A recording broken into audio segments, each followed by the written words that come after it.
General Torre, Yusek Nicolas Torre ng MMDA. Sige sir, kaya namin pinapunta at meron papuntang important meeting si General Torre. Sir, yung nangyari na yung yung isang retired general Yes, sir. na nanutok ng baril Yes, sir. doon sa isang motorista nagpark sa harap ng garahe niya. Ano pong status noon? We referred it to the local police, sir, for investigation, and Mandaluyong police have already taken cognizance of the case, sir. Okay. Now, pangalawa sir, so yun, nasa PNP na. And then Yes, sir. yung PNP, chinecheck kung yung kanilang lisensya number, tatanungin ko muna sa PNP, Yes, sir. kung PNP, doon kay General, anong pangalan ng General ulit? Is it Rear Admiral Ramon Punsalan, sir. Ramon Porcelan? At nakikita doon, kumasa siya ng baril at Yung driver, yung driver, sir. nakadiskusyon niya. Chinek niyo na ba sa FEU kung yung ano yung mga baril na nakalisensya sa kanya para ipakansela natin yung mga baril niya na Yes, sir. yung firearm na yun na ginamit sa panunutok? Yes, sir. Nag-request na kami, sir, sa RCSU NCR. At then, initially, sir, wala pong LTAP, yung si General Punsalan, and wala rin po siyang firearms na So, recorded, sir. so ibig sabihin, yung baril na yon walang lisensya, whether LTAP or permit. Possible, sir. So therefore, illegal yung firearms na yon. Yes, sir. Possible para doon sa illegal possession of firearms, yes, sir. Okay, so kakasuhan niyo siya for illegal possession of firearm using that Video, sir. video footage na meron siyang bitbit na baril at kumasa. Okay. Sir, yung complainant, sir, the driver. Okay. Now, General Torre, yung sa rally kahapon, may mga bus na nakabalandra doon sa kalsada at hindi na makagalaw yung traffic. Wala bang paraan yung MMDA o resources na para hilain ito yung mga truck na yon para hindi na nag-cause ng traffic 5 oras, 6 na oras na stuck yung maraming motorista? Kahapon po, sir, ay anong isang araw, sir, nung first day, sir. Kami ay nag-conduct na talaga, sir, ng towing doon, sir. Kaya nabuksan namin ang isang lane, sir. But because of the sheer volume, really apologies on that, sir. Napakarami lang talaga ng mga tao at mga bus namin. So marami rin kami na towing, sir, at marami rin kami natikitan. May mga touring kayo. Marami, sir. So next time, ready na po siguro kayo. Kung kailangan nyo po ng budget na natin na maglaan tayo ng maraming tow truck para sa MMDA. Nang sa kayo, pag dumating ganitong klaseng insidente ulit, mabilisan yung pag-tow ng mga kabalandra ng mga sasakyan. Maraming salamat po, sir. That's very welcome development, sir. Thank you, sir. Right.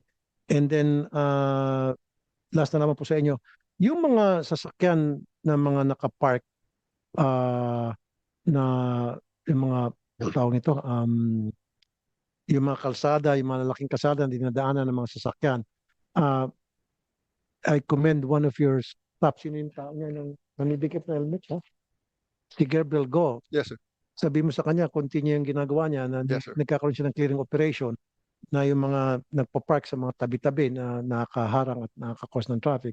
So he must continue doing that. Yes, sir. Maraming salamat sa suporta, sir. Yeah, pero dapat wag siyang selective. Opo, sir. Wag lang doon sa mga lugar ng mga mahirap, pati doon sa lugar ng mga mayaman, sa mga village diyan, mag-tow rin.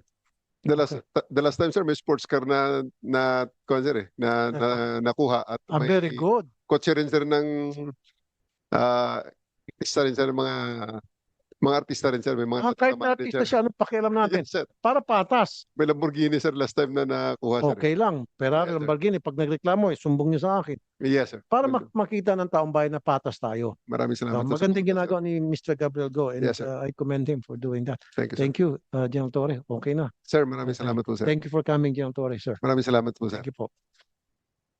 Iwanan ko si Attorney Nunez, sir, at saka si AGM Vargas for any other questions regarding MMDA, sir. Nakita ko kanina yung video, medyo ibang topic.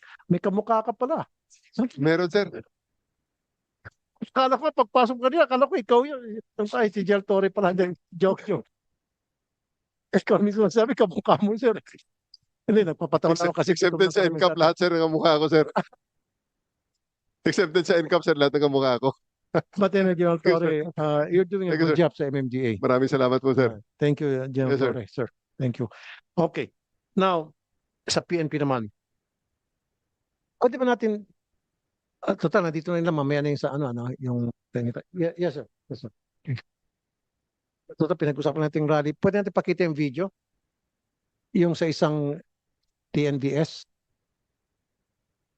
Jump muna tayo. Videos. Dito na tayo sa highway sa Bawang Sila. Hindi. Kanina ako pa nasa loob. Yung sa PNP lang muna, yung sa EDSA sa rally. PNP, ako lang siguro kung nahirapan nyo hanapin. Sa rally naman, merong isang taga-TNVS rider na parang kinukuyog siya ng mga realista. And then meron po isang pulis na sa halip na tulungan siya, awatin, meron pa binantaan siya, papatayin kita or something like that. Sa halip na awatin ng PNP na nandoon, yung mga, yan na yung naka-helmet. Sige. My birthday! Ang pinagalitan pa ng PNP, Wala, pinagpupuran ako. Wala nga eh, kinuha nga nila eh. Ano ba yung pinaglalaban na yan? Tao rin naman ako dito sa Pilipinas ah. Tao ka nga, huwag ka nagsasalita. Gusto mo ba mamatay? okay, hindi nakita dyan yung police, sir. Okay, Colonel Patam. Sino ba dapat? Kayo po ba dapat? Sir, good afternoon. Chief Regional Legal Officer, sir. Alright.